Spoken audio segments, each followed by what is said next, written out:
Hi, it's Courtney with Remax Exclusive Collection. Today's video is about the steps to purchasing new construction, specifically focusing on production builders and the process involved. It's based around a white paper I prepared for you, and rather than read it out loud, I'm simply going to summarize the steps and include the Google Drive link to the PDF in the description. If you have questions not covered here, please post in comments or email me directly. That address is also in the description. What you see on the screen now is an example of a search site exclusively focused on new construction. You're welcome to use mine or ask your agent for a similar resource. Again, the link is in the description. So first, what is a production builder? Examples include Taylor Morrison, Meritage, KB Homes, Beazer, Lennar, and a slew of others. Stated build times are between 6 and 8 months, and they're able to sell brand new homes at a fraction of the cost of a custom builder because everything is largely predetermined at a corporate level, such as the home plans they'll offer in each location, and they stick with the plans apart from the very basic structural options left to the buyer's discretion. They buy materials in bulk and have builder licensed contractors on staff. Another big difference is the closing, which occurs upon completion and inspection of the home, as opposed to a custom builder, who more likely requires buyers to obtain a CP loan. It's also known as a construction to permanent mortgage. They close in the same time frame as a resale, 30 to 45 days on average.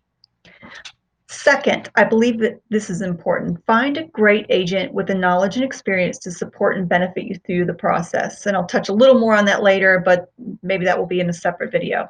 Third, financing pre-approval. You'll likely be financing through the builder's preferred lender if you're financing. But do yourself a favor, if you're not ready to take that step with the builder lender, get a pre-approval from an outside lender so you know what you're working with in terms of budget. There's nothing worse than the potential disappointment of getting your heart set on a home and realizing that you need to just downgrade your budget a little bit. So let's get into the steps of the process, starting with the initial search. Again, this will be available by link, and you're welcome to download it.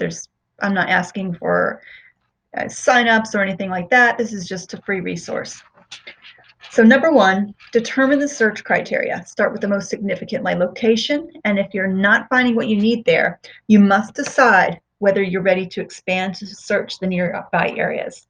Within this designated area, identify all the active and upcoming new communities, first by price point if that's a factor. And I suggest that you do this by visiting their websites and look at the plans and starting prices. Remember that these prices are base, they do not include any upgrades. Ask your agent to do some initial legwork and getting answers to all your questions and verifying that location, price, etc. will work for your needs. Take great notes. Keep the marketing pieces you're going to receive at each community and take notes on the pages with your favorite plans like the options, incentives, lot premiums, HOA fees, and such. Once you decide on the community and the home, have your agent schedule an appointment for everyone to sit with the builder rep and go through the details like structural options versus what comes standard. Sometimes you need to ask them to go through that model if that's what you're buying and point those things out. Be prepared to have a check ready for deposit or ask prior what options you have. They will not hold a lot without a deposit, and you can't hold a lot with a deposit without signing a contract to build. Contingencies is something I did not put in here, and so that's probably something I'll address in another video. Sometimes people will have a sale contingency where they need to help sell their home first. Most builders don't play that game. They might have something called a contingency, but you are obligated to follow through with that purchase. There's no way out. Anyway, the builder rep will direct you to apply for financing through their preferred lender. And in doing so, you will most likely receive a financing incentive at closing to offset closing costs. If you're not approved, you can seek outside financing. Your agent should be able to point you in the direction of some good mortgage brokers who may be able to help. In most cases, you may still receive the builder incentive, which is usually some credit towards design center upgrades, but you may not get the money towards closing. Speaking of builder reps, in case you're curious, they are licensed agents, but when they go to work for a production builder, they forfeit the ability to sell outside of that community, and they work exclusively for the builder in the sales center. They typically work on a draw and receive commissions for each deal. Back to the list, signing the contract. This is usually done through digital signing. And though they consider you under contract at that point, the effective date applies when their corporate rep signs off on it.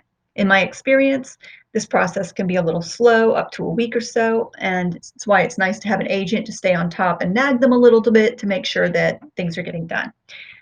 Timeline of events following the contract.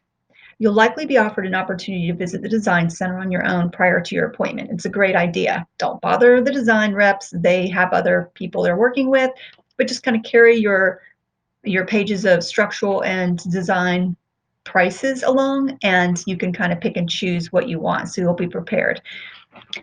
Your design center appointment should take place roughly 4 weeks or so after the contract, and those can take about 4 hours or so. After that, your lot will go into permitting, and that can take around 6 weeks or better. That all depends and can change county to county. Once out, you'll schedule a sit down with your designated builder to walk you through the structural re-verification and next steps.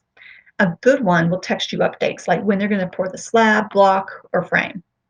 You're welcome to visit the site, but use discretion and common sense. You don't want to get in the mess or in the middle of them pouring concrete or laying tile.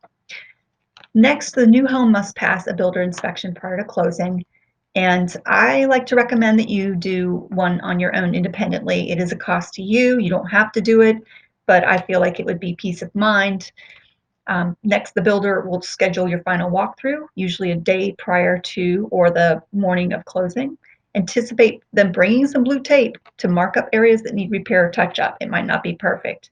If not, you may want to bring your own or bring something to record your notes. It's important. They miss things, and the construction crews aren't always the most detail-oriented.